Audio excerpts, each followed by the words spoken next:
Early exchange, shaping policy, advancing development.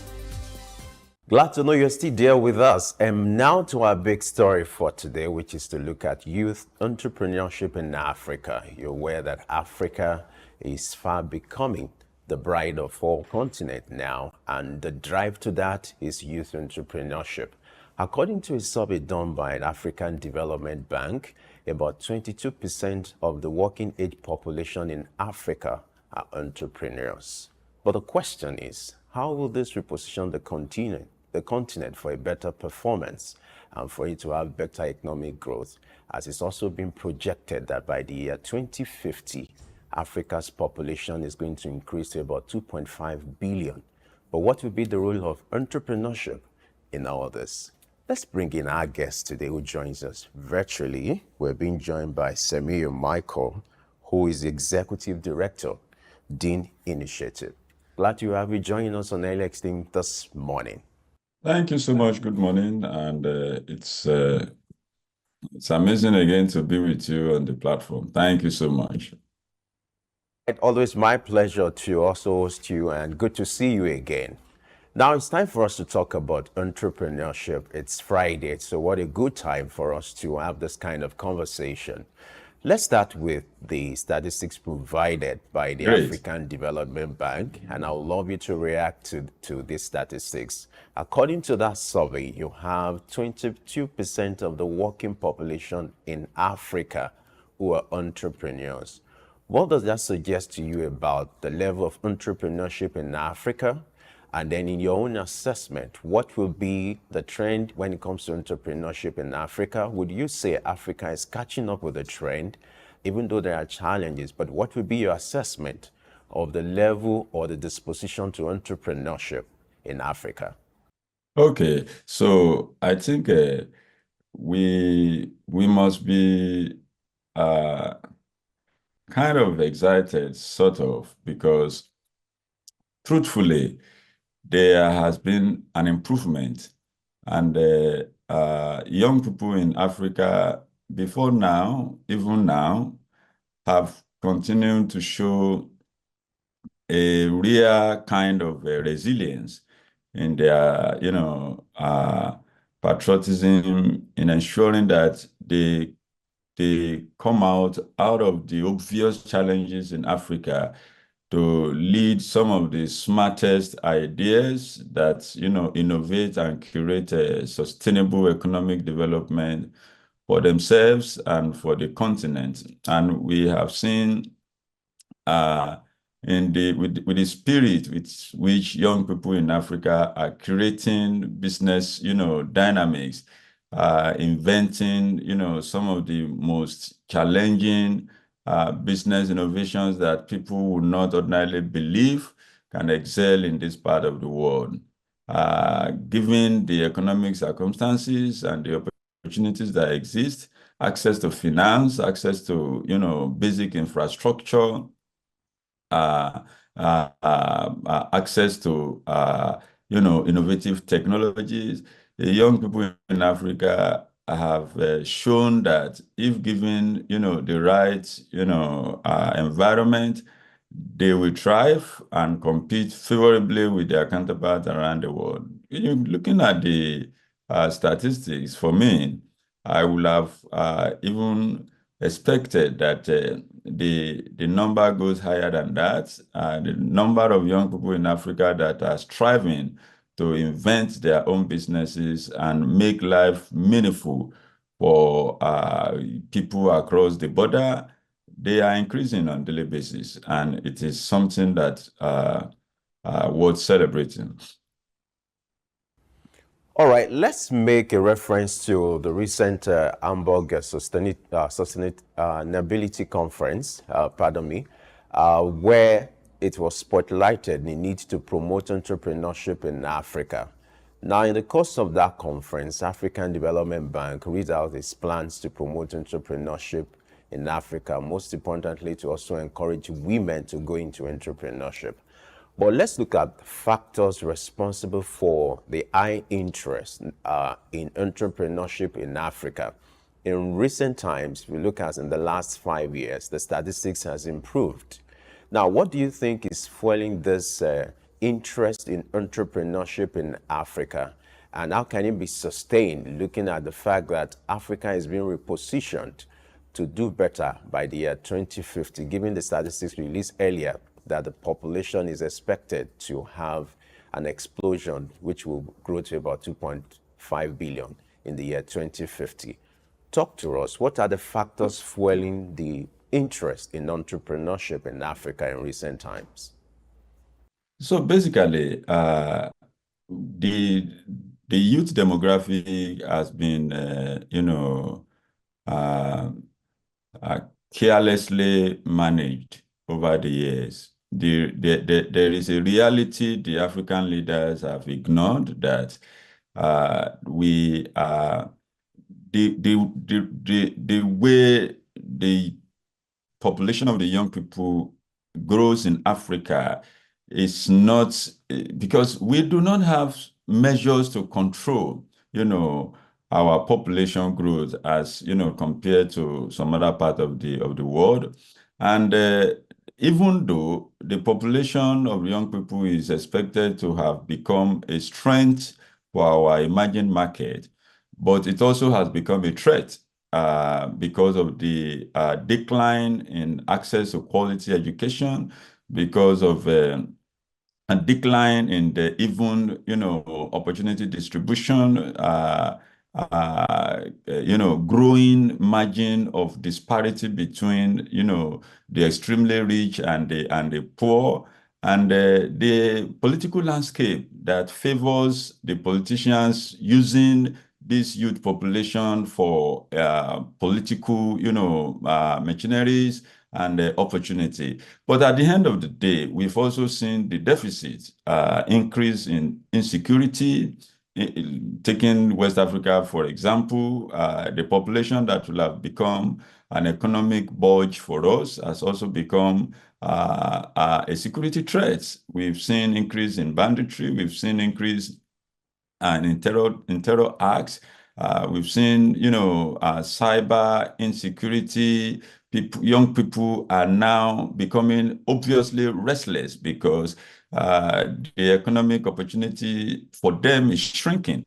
And so it makes the states, become restless and ungovernable. So even, the politicians who are taking advantage or, taking advantage of these so-called demographic for their political opportunities of, political benefits are beginning to feel the threat that,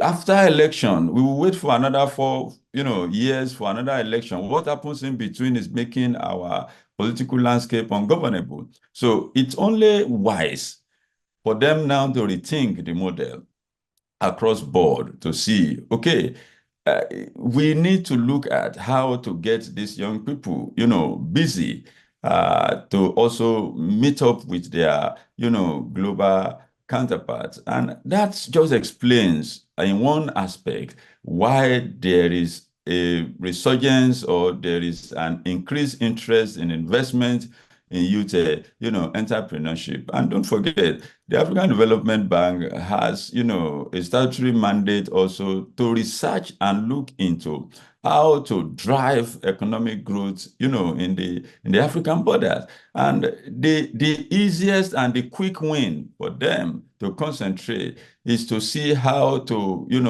increase their investment portfolio in youth development, channeling through, entrepreneurship activities. And if you see that the African Development Bank has developed, several innovations, several funding portfolios targeting young people and women across the African, border. The Hamburg, Sustainability Conference was just to highlight some of the, innovations across the world that are supporting young people as we approach the 2030 Sustainable Development Goals deadline. What are we doing in the area of poverty, hunger, climate change? It is still obvious that the challenges is glaring, and even just few days ago, we were converged in Abuja for the SDG, progress report review. People are now looking at the reality, steering us that in fact, the language that was used there is the fact that we are already off track, and maybe not Nigeria or Africa alone. Globally, we are already off track. We only have 5 years to go, but obviously the challenging of meeting the indicators, the indices with which the SDGs was invented, we may not, in fact, it's not may not now, we are possibly not going to meet those targets. So the Hamburg Sustainability Conference spotlights innovations, initiatives across the world that seems to be working. And luckily, entrepreneurship activity among young people in Africa were spotlighted, looking at what African Development Bank is doing to provide, grants, to provide financial support, to also measure progress that is, being recorded. All right, interesting. Now, one of the takeaways from the Hamburg Sustainability Conference has to do with the need to bridge the financing gap for youth entrepreneurs in Africa. It was one of the critical issues that was highlighted in that conference. And you agree with me that an average African who wants to go into business seems to have an idea of what to do. Maybe looking at you have a business proposal, you've done your visibility. But the greatest challenge comes when it comes to the issue of financing, and now the need to bridge the financial gap when it comes to the plight of youth entrepreneurs. How do you think this can be achieved in Africa, bridging the financial gap that exists among young entrepreneurs, which is one of the greatest challenges they face when they need to start businesses? What will be the role of African Development Bank here, and by extension, governments of various African countries in bridging this financial gap? So if you Google African youth entrepreneurship, what you will see possibly will majorly be around what African Development Bank is doing, what Tolu Elumelu Foundation is doing, and maybe a handful of just few, information around research and statistics. You will hardly find what most of the banks in Africa does to support youth entrepreneurship, which is very, very sad. Take for instance, banks in Nigeria. We have lazy banks that just want to harvest on this, quick win and the low-hanging fruits in the financial sector. It's embarrassing. Some time ago, we were, hearing how, shamelessly some of the banks in Nigeria will hand, once you become a legislator, you become a senator, you become a House of Rep member, banks give you automatic overdraft. They issue you loans directly, without even requesting. They just, they issue you these loans because automatic, they believe that you are going to have access to excess, resources, and your finance need is going to be growing exponentially. These are people who ordinarily have loose access to resources, who are necessarily not going to use these resources to, strengthen the economic development of the society, but exercise in flamboyancy and stuff like that, compared to young people with driving business innovatives that will crisscross from one bank to the other. In fact, the practice of young people submitting business proposals to banks has almost been killed in this part of the world, because it's almost a practice that has never been encouraged, has, not shown evidence successes. So it's not even an option when a young person is designing, business ideas and seeking for funding. So how do young people access financial resources to build, their business ideas compared to Europe, compared to, America? I just came back to the country, a few days back and interacted with quite a number of young people in the US who are, doing one business or the other. One of the conversations we had was the fact that in Africa, are there actually unemployment, or is it that we have businesses that, because of their, lack of access to quality financing, are unable to provide good incentive for the people they will hire, that makes it look like people don't want those type of jobs. So if you go to Europe, what type of jobs are young people or adults doing? They are not doing big jobs. They are not doing, in America, people, are bartenders, they are security guards, they are bodyguards, they are, they work in restaurants. These are the businesses that are everywhere, across the streets, and these are the businesses that drives the economy of those big, countries. But financial access are easily made available. In fact, they are flaunted at your face once you are credit worthy, once your, credit ability is ascertained. But in Africa, that's not the case. Okay, so you open a restaurant business, borrowed money from a friend or a family that gives you only 1 year or even 6 months, maybe some even 3 months to pay back. In 1 year, your business has not even gained traction. A few years back, we were doing a research about how long a business that starts in Abuja and environs survives. And then I personally predicted after the report of that research that 80 to 90% of those businesses will not be able to pay or renew their rent in the preceding year. And oh no, my colleagues, they said, oh no, you are a prophet of doom. That is not nice. No, these businesses look so amazing. And then 1 year back, we went around to see those businesses. More than 80% of them could not renew their rent, as yeah, as exquisite as they looked in opening those businesses. Because before a business can thrive to start even thinking of repaying back loans and still catering for their overheads, they need to find stability. Overflow in businesses do not happen overnight. Okay, it doesn't happen overnight. We need liquidity in businesses in a sustainable manner.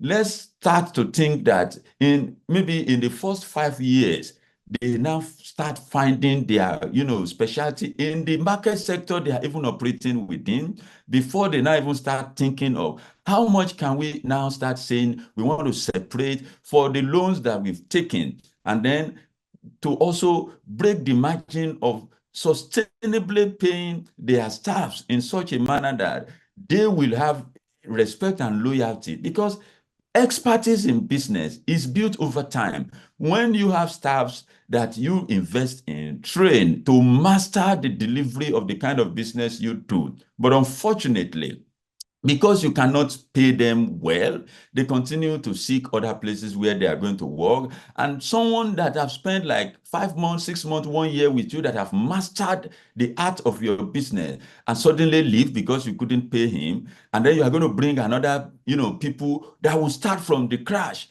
Everything about the business will suffer setback. Okay, these are some of the dynamics in business operations that access to sustainable funding in Africa has, ridiculed the survival of businesses. Well, this is where we are. This is what we are facing, unfortunately, but those are the realities. All right. Yeah, yeah. We're also addressing the reality now because the essence of this conversation is to see how we can provide solutions. Now, at the conference, one of the critical things that was raised by one of the participants has to do with the processes of obtaining loans. Are you aware that most of the time, the kind of bottleneck or the paperwork associated with getting loans from bank is also scary, whereby it's also one of the factors affecting young entrepreneurs from accessing loans from bank. Now, one of the participants at this conference raised the need to digitalize loans processes, the application for loans, whereby you do less of paperwork and you do less of traveling, whereby even from your living room or from the comfort of your office, you'll be able to access loans without having to travel or, engage in physical conversation.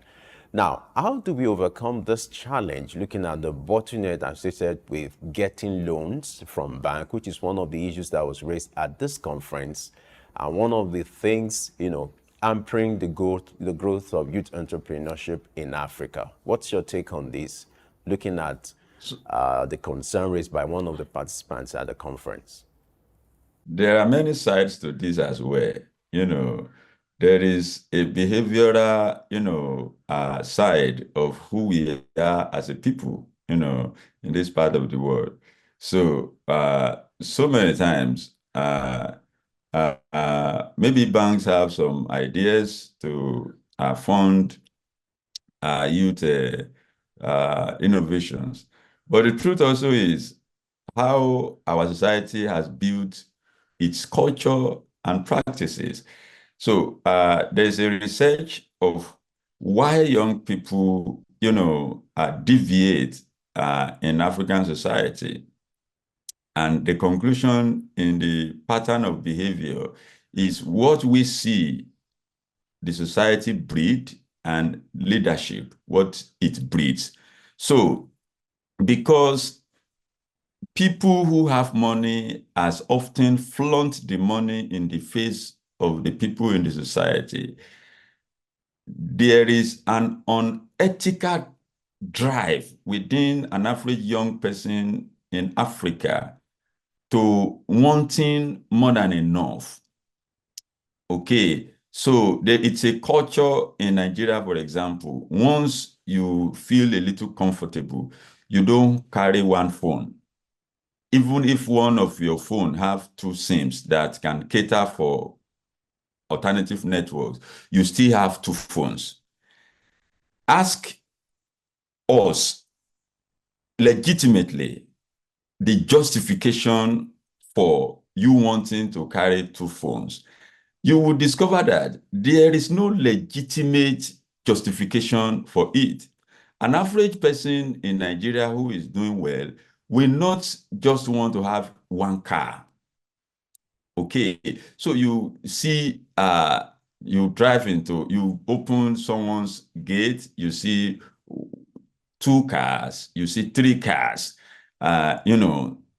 This is a trajectory that has, described our appetite for resource management. So when a young person have access to finances, maybe loan, maybe a gift, or maybe a reward, whatever it is, what happens immediately is to acquire things the person necessarily does not need or does not plan for. So you see young people access soft loans and they buy new phone. They change a gadget. They buy, somebody has a TV in his house and suddenly he has access to such resources. He says he wants to buy a smart TV. And the primary objective for obtaining financial support and resources are neglected, and luxury appetites are taken care of at the detriment of objectivity. So banks over the years have had issues, So recently in Nigeria, we now have an example of what you have narrated as, as one of the immediate solutions where we should have less of paperwork. We now have so many online platforms that give out loans for people to meet up some emergency stuffs. And recklessly, I have lost count of online banking loans who have reached out to me because of somebody who have used me as a guarantor of a loan that I know nothing about, and those people are now they are not paying again, and now they are coming after me, and then so there was one that called me and was actually threatening me, and I was like, what's this? I don't know when you didn't contact me when you gave the loan. Why now that you are now threatening, you want to arrest me? I was like, are you serious now?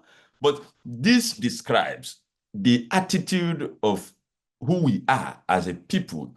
And when you blame those people, when you blame a typical Nigerian young person who does that, and suddenly somebody close to you, who you least expect that can do something like that, does that, and you just, that means we have an inherent behavior in us that is also hampering the development of some of these opportunities. So in Europe, for example, issue of this, excessive appetite for immediate, luxury and gratification is not on the rise as we have it, here. So it is easy to generate trust.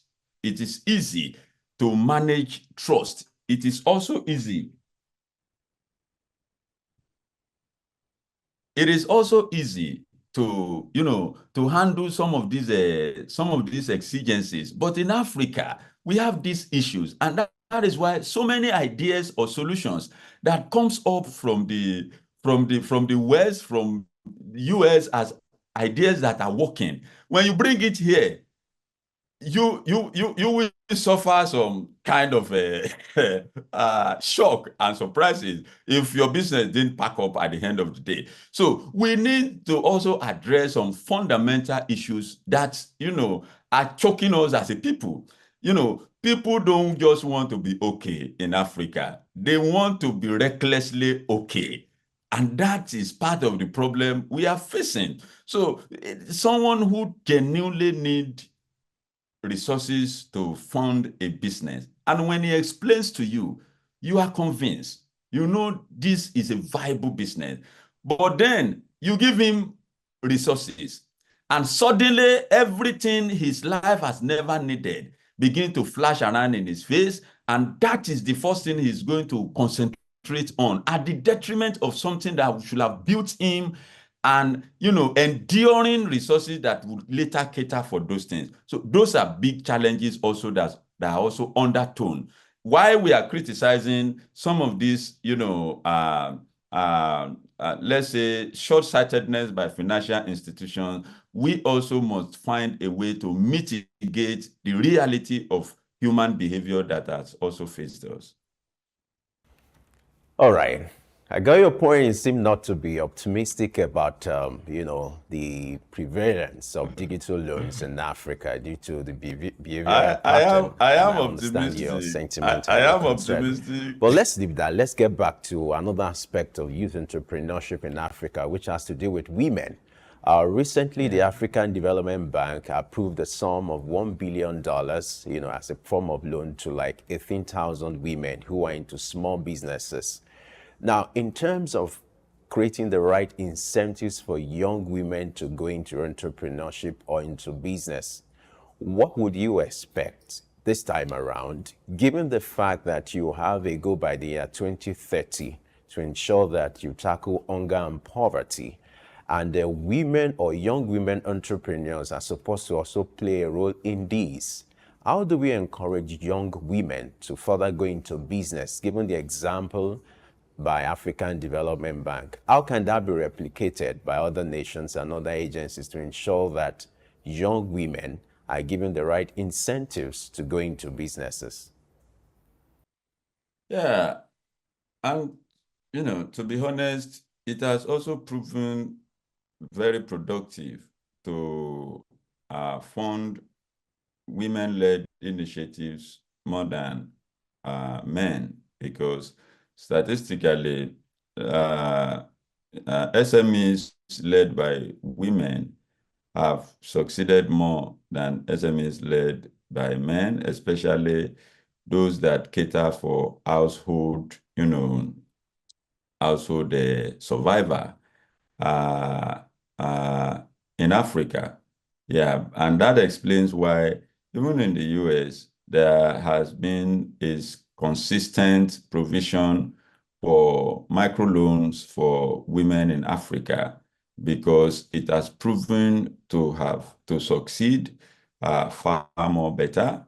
And if you take example of what the African Development Bank is doing, the 18,000 women, these are not women African Bank Development are giving money directly.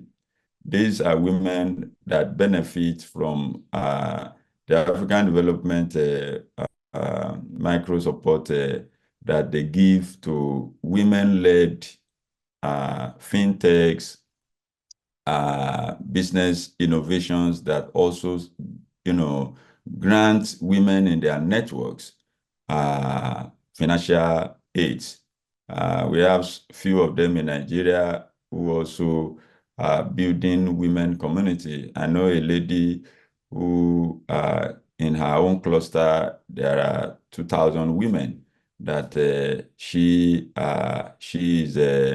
is representing and giving this recycled business loan to. And it's simple. The way they organize this is very, very efficient and practical. Yeah. And funny enough, you discover that these are community level women, most who, before their encounter with these innovations, they don't have access to tech and digital, devices, but compulsorily, to benefit in the scheme, in fact, all of them have to be connected to the digital platform through which their finances are monitored. As a matter of fact, the ladies who manages these stores, they have back-end monitoring of how funds move and where those funds move to in the finance wallet of every beneficiary in those of those women. So it makes it almost impossible for women to divert the funding to personal, stuff. Once they saw that you made payment from your wallet to things that look suspicious, you bought a phone, they will see the transaction because it is digitally configured in such a way that there are transactions that will just enter red flag once you make it from your wallet, and the back end will quickly alert the people. So those types of activities has helped to strengthen the viability of the system of disbursement to those women,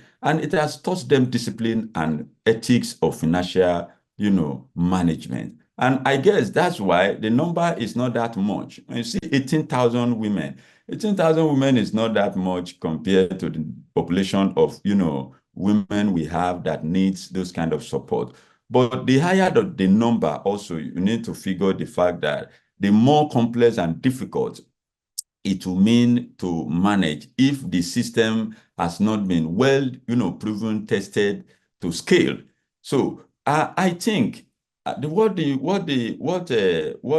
African Development Bank is doing, they need to scale down that innovation to national banks and commercial banks to make it a business model that national and commercial banks in each country across Africa can begin to model and implement in small units.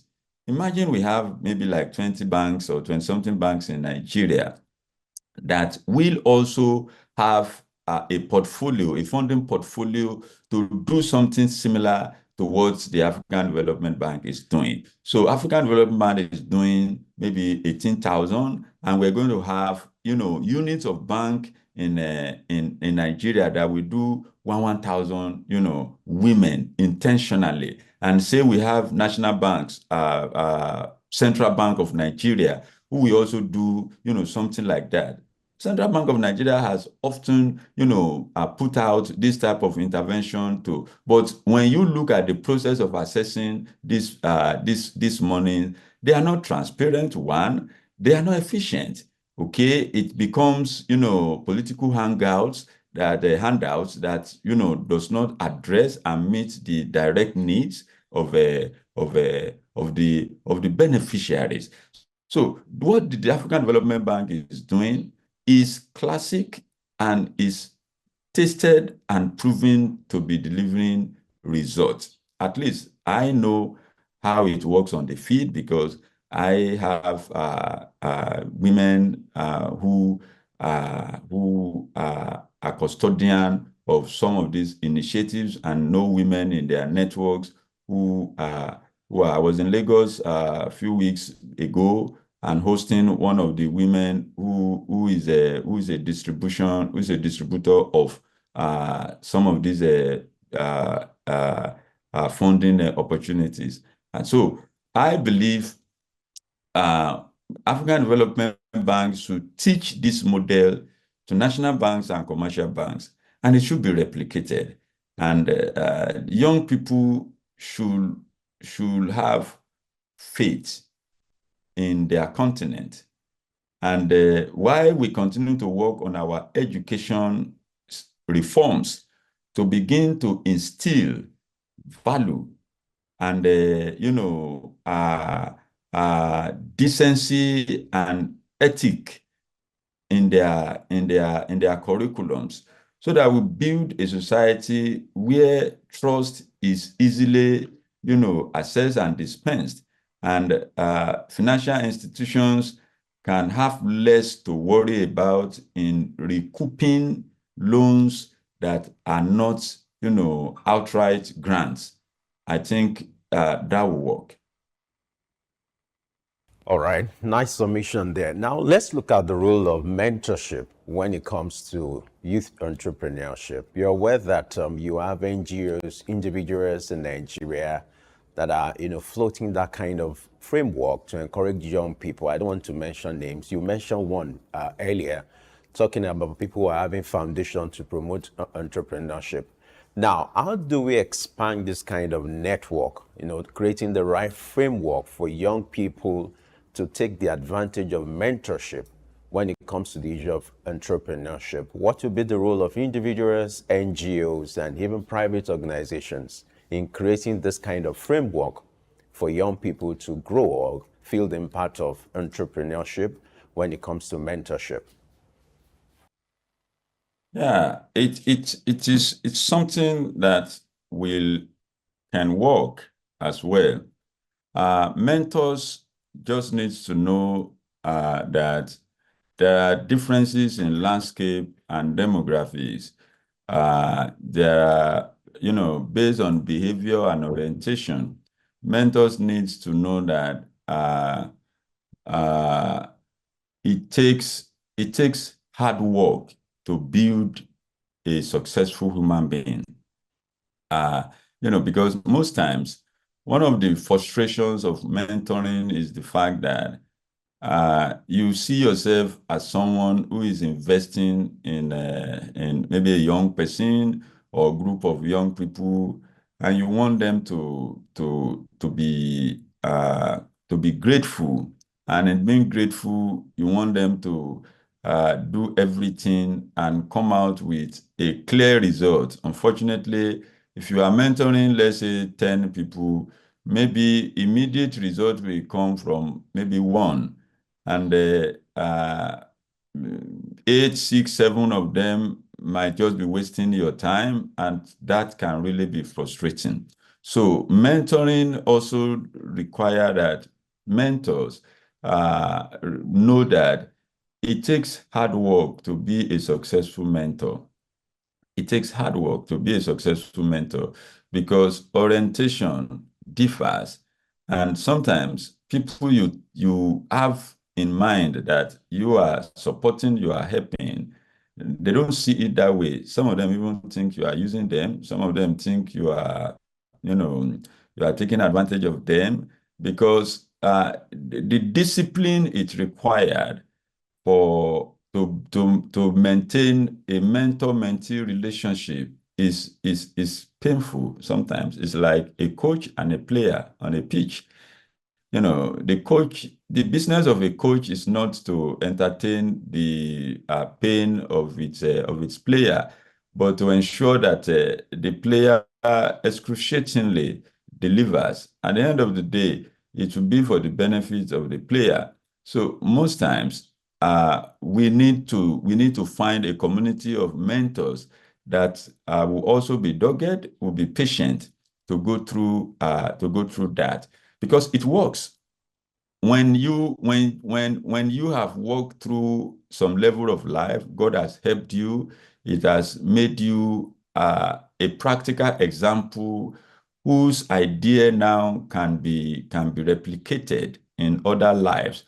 It becomes easier because you are not reading a textbook. You are sharing what you have lived. And, with that comes experiences that cannot be refuted. So, like you said, not mentioning names, I have enjoyed some mentoring that, have shaped the way I have worked. I have been opportune to sit in mentoring sessions with some of the biggest individuals in the world.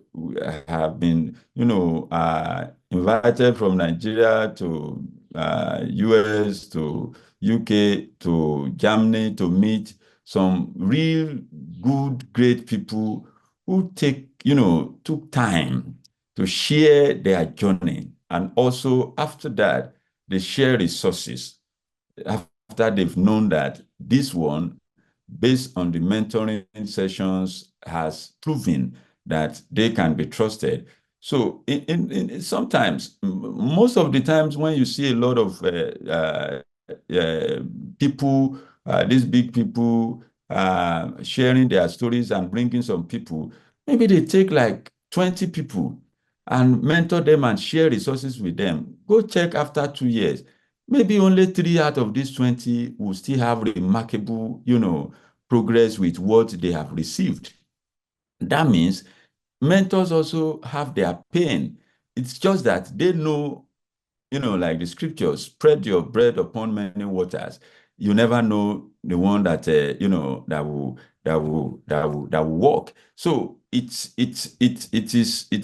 is time for more people in Africa to begin to invest in intentional mentoring activities, and also happily sharing resources, not looking for an autocratic result that will work at all costs. And if it doesn't work immediately, it means, that's their life. We need patience, we need investment, and we need courage. Thank you.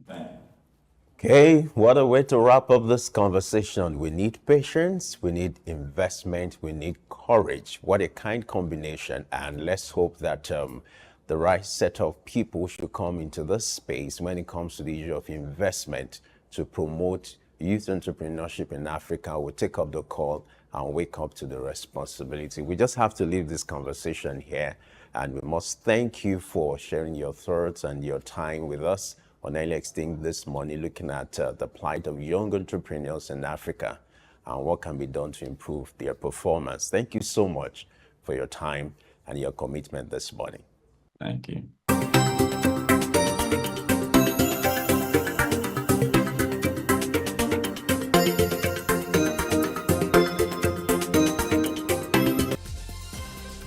Early exchange, shaping policy, advancing development.